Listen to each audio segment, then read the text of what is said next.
करूं। अध्यक्ष महोदय जी, मैं आपकी बहुत धन्यवादी हूं कि आपने मुझे चुनावी सुधारों पर बोलने का मौका दिया है, खासकर इसलिए क्योंकि मैं एक नई सांसद हूं, मुझे दूसरों का नहीं पता उनका कैसा अनुभव रहा, लेकिन पिछला ये 1 साल मेरे लिए खासकर विपक्ष से रिलेटेड जो है बहुत ही ज़्यादा चिंताजनक रहा है। एक तरह से ट्रॉमेटिक मैं इसे कह सकती हूँ।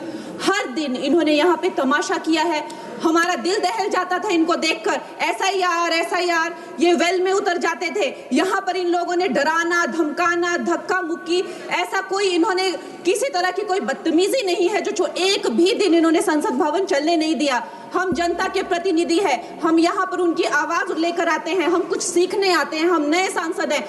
इन्होंने संसद अगर पिछले 2-3 दिन को छोड़ा जाए तो साल पर शायद ही थोड़ा चलने दिया है। एसआईआर कर करके इन्होंने यहाँ पे तमाशे किए, लेकिन अब जब इनको बोलने की बारी आई एसआईआर पे, तो अध्यक्ष महोदय जी हम देख रहे हैं कि कल leader of opposition Rahul Gandhi ji ने, मुझे लगा क्या खुलासा होगा, हम भी बड़े उत्सुक थे, सारी साल हमने एक ही शब्द सुना है, अब ये क्या ग्रैंड रेवलेशन होगी। लेकिन राहुल गांधी जी जो लीडर ऑफ ऑपोजिशन है, उन्होंने कल जब कहा खादी है, खादी में धागे हैं, धागे में लोग हैं, लोगों के अंदर, उनको जब कहा गया कि आप पॉइंट की बात कीजिए, तो उन्होंने कहा कि मैं अपना फ्रेम कर रहा हूं, मैं अपना आर्ग्यूमेंट फ्रेम कर रहा हूं। और इतनी देर बाद जब वो फ्रेम करके पहुंचे तो ले देकर वो वापस उसी अंतर्राष्ट्रीय मूल की महिला, अध्यक्ष जी मैं एक महिला होने के नाते आपसे रिक्वेस्ट करना चाहती हूं कि every woman is entitled to her dignity. वो अंतर्राष्ट्रीय मूल की है, विदेशी महिला है, लेकिन उन्होंने कितनी बार आकर उन्होंने सोशल मीडिया पे कहा है कि मैं कभी भारत नहीं गई हूं, मेरा हरियाणा चुनाव से कुछ लेना देना नहीं है। लेकिन फिर भी ये लोगों ने बिना किसी ठोस सबूत के उनका यहाँ पे फोटो बना के उन्होंने उनको उछाला, यहाँ पे उनकी तस्वीर उछाली यहाँ पर और यहाँ पर प्लेक कार्ड यूज करना भी अलाउ नहीं है। इन्होंने फिर भी नियमों का उल्लंघन किया। मैं चाहती हूँ सबसे पहले तो मैं इस सदन की तरफ से उन महिला से बहुत ही माफी मांगती हूँ कि इस सदन में बिना कि उनकी आजकल जो पर्सनैलिटी राइट्स का भी एक बहुत बड़ा क्राइम होता है, उसके उपरांत उनका फोटो यहाँ यूज किया गया, मुझे बहुत खेद है। भारतीय संसद भवन की तरफ से हम उनसे माफी मांगते हैं।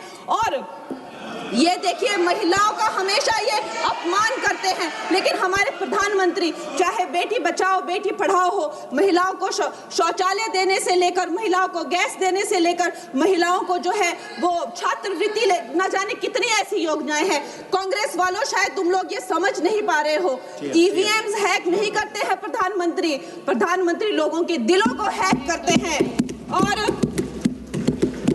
और ये लोग दुहाई देते हैं कि वो जो पुराने जमाने के दकियानूसी, वो जो चिट कागज पे लिखकर जो मतदान होता था वो सबसे अच्छा था। ये लोग भूल गए वो दिन, आप लोग भूल गए वो दिन।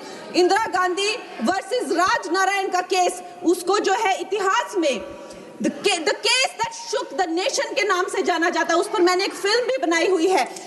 वोट चोरी और वोटों की धांधली के लिए एक प्रधानमंत्री पे एक साधारण से नेता ने केस किया था और उस धांधली में वो पकड़ी गई थी। हर उनका जो आरोप है उसमें सच सिद्ध किया गया था और रातों रात उनको कुर्सी छोड़ने के लिए कहा गया था और रातों रात जो है उनको ये आदेश दिया गया था कि आगे इतने सालों तक आप कभी जो है वो चुनाव लड़ नहीं सकते। ये धांधलियां इन्होंने करी हुई हैं और ये जो है उस टाइम के बैलेट बॉक्सों को उठाकर ले जाते थे ये लोग, और आज कहते हैं कि इनको ईवीएम्स जो है वो हैक हो जाते हैं। अध्यक्ष महोदय जी मैं इनको याद दिलाना चाहती हूँ, प्रियंका गांधी जी कहती हैं कि छोड़ो पुरानी बातें, हम पुरानी बातें नहीं करेंगे, हम पुराने लोगों के बारे में नहीं बोलेंगे।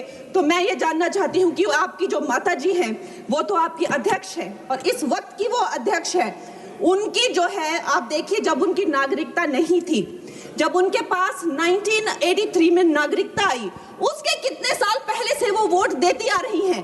तो ये जो इनका जो परिवार है, एंटाइटलमेंट से जो ग्रस्त ये इनका परिवार है, ये प्रियंका गांधी जी को भी याद रखना चाहिए। चाहे आपका भूतकाल हो, चाहे आपका वर्तमान हो, आप सब लोग, चाहे ईवीएम हो या चाहे कागज पे लिखा हो, जब आप लोगों के चरित्र में जो है किसी तरह की मर्यादा नहीं है, आप लोगों ने कभी भी इस देश का, यहाँ की कानून व्यवस्था का, संविधान का कभी आप लोगों ने सम्मान नहीं किया हुआ है। और अध्यक्ष महोदय जी बिहार में जैसे ही एसआईआर आया, एसआईआर लागू हुआ, हमारी सरकार ने जो है कम से कम 60 लाख से ज्यादा अवैध, अब ये वोटर, ये जो सारे अमाननीय वोट कार्ड है, ये सिर्फ घुसपैठियों के नहीं है। कुछ ऐसे लोग हैं जो माइग्रेट हो गए हैं, कुछ ऐसे भी लोग हैं जो इस दुनिया में है ही नहीं। 60 लाख से ज्यादा। और अगर वो लोग जेन्युइन थे तो उन्होंने, किसी ने तो रिक्वेस्ट करनी चाहिए थी कि भाई मेरा वोटर आईडी कैंसिल हुआ है। उसके उपरांत जो है 21 नए वोटर आईडी जो है उन्होंने दिए हैं। और इस तरह का एक माहौल बना बिहार में कि आज तक की सबसे ज्यादा वोटिंग जो है 67% वोटिंग हुई। नागरिकों में ये उत्साह जगा कि जो है इस तरह की जो क्लेंजिंग प्रोसेस है वो होना चाहिए। मैं एक देशभक्त होने के नाते अध्यक्ष महोदय जी, मैं ये प्रपोज करना चाहती हूँ कि हमारे देश में जो है हमेशा महीने 2 महीने बाद हमारे जो शीर्ष नेतृत्व हो गए, सारे अधिकारी हो गए, हमारे जितने भी रिसोर्सेज हैं, हम लोग उनको हर महीने 2 महीने में इलेक्शंस में जो है पुश कर देते हैं। इससे हमारे देश का बहुत ही भारी नुकसान होता है।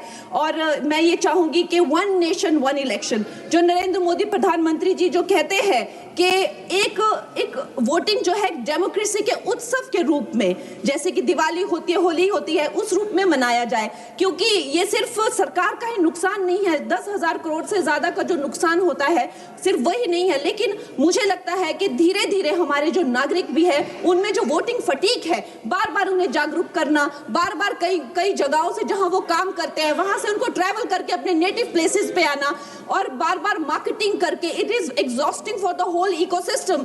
तो मैं ये प्रपोज करना चाहती हूँ कि 1 नेशन 1 इलेक्शन को लाया जाए। और ये जो भी हमें जिस तरह की जो असुविधा होती है हर महीने 2 महीने में इलेक्शंस की, उससे जो है हम बच सकते हैं। जय हिंद।